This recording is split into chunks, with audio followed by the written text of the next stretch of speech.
To discourse worthily of the other virtues, especially of the humility and of the frugality and of the poverty of Most Holy Mary, many books and the tongues of angels would be required. Of these ineffable virtues of Mary, this history is replete, for in all the actions of the Queen of Heaven, her incomparable humility shines forth beyond everything else. I fear extremely to understate the greatness of this singular virtue in the Blessed Virgin by trying to encompass in the limited terms at my disposal that ocean of humility which was able to contain and embrace the incomprehensible and the immense Himself. All that the angels and the saints themselves could comprehend, and the practice of the virtue of humility cannot equal even the least part of that which our Queen attained therein. Which of the saints or angels could ever merit the title of Mother of God? And who, besides Mary and the Eternal Father, could ever address the incarnate Word as Son? If then she, who in this regard attained to a dignity like that of the Eternal Father, and possessed the graces and gifts befitting such a state,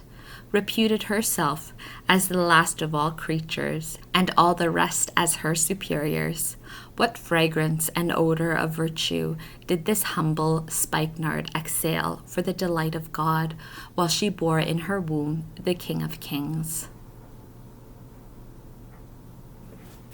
That the pillars of heaven, the angels, should quake and tremble in the presence of the inaccessible light of the infinite majesty is not to be wondered at, for they had before their eyes the ruin of their companions, while they themselves were confirmed in the advantages and favors common to all. That the most valiant and invincible of the saints should humiliate themselves, embracing contempt and reproach, and acknowledging themselves unworthy of the least favors of grace, and even of the service and succor of the creatures outside themselves, all this was most just and only according to the natural order of things. For all of us have sinned and infringe on the glory of God, and no one is so holy that he cannot increase in sanctity, nor so perfect that some virtue is not wanting in him, nor so innocent that the eyes of God find nothing to reprehend. And if anyone should be so consummate perfection, he nevertheless would still remain within the sphere of the common graces and benefits, since no one is superior to all in all things.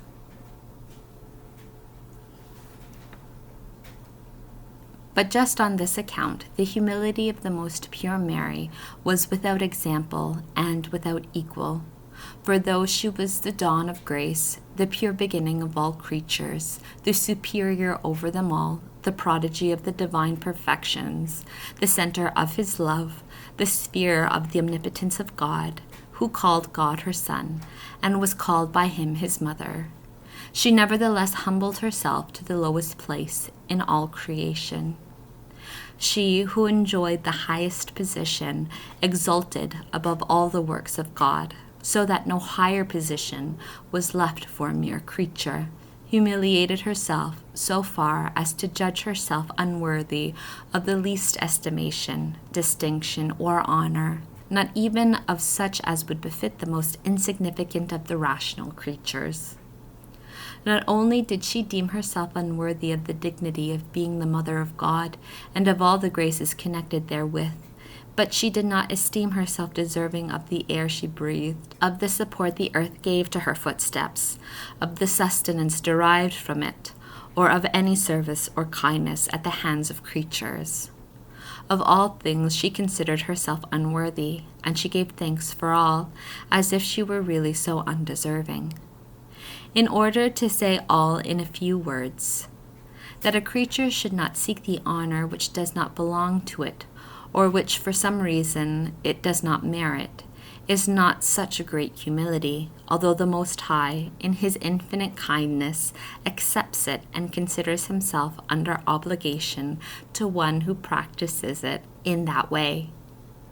But she, most admirably exceeding all this, while deserving all exaltation and majesty, humiliated herself more than all other creatures, and sought neither honor nor exaltation. Thus Mary, holding worthily the dignity of Mother of God, annihilated herself, and by this very humility deserved anew and in justice to be raised to the dominion and sovereignty of all creation. In proportion to this incomparable humility, Most Holy Mary possessed also all the other virtues which belong to modesty. The desire of knowing more than is necessary ordinarily arises from the want of humility and charity. This is a fault not only of no use, but of great hindrance in the advancement of virtue, as happened with Dinah, who, going out to see what was no benefit to her, suffered such great damage to her honor.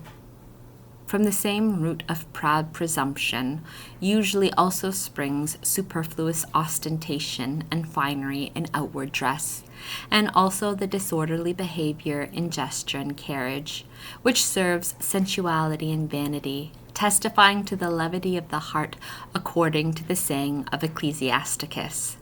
The attire of the body, and the laughter of the teeth, and the gait of the man show what he is. All the virtues opposed to these vices were in Most Holy Mary in their entirety, void of all disinclination or feebleness in the exercise of them. They were like companions of her profound humility, charity, and purity that revealed the certain tokens of a nature more heavenly than earthly.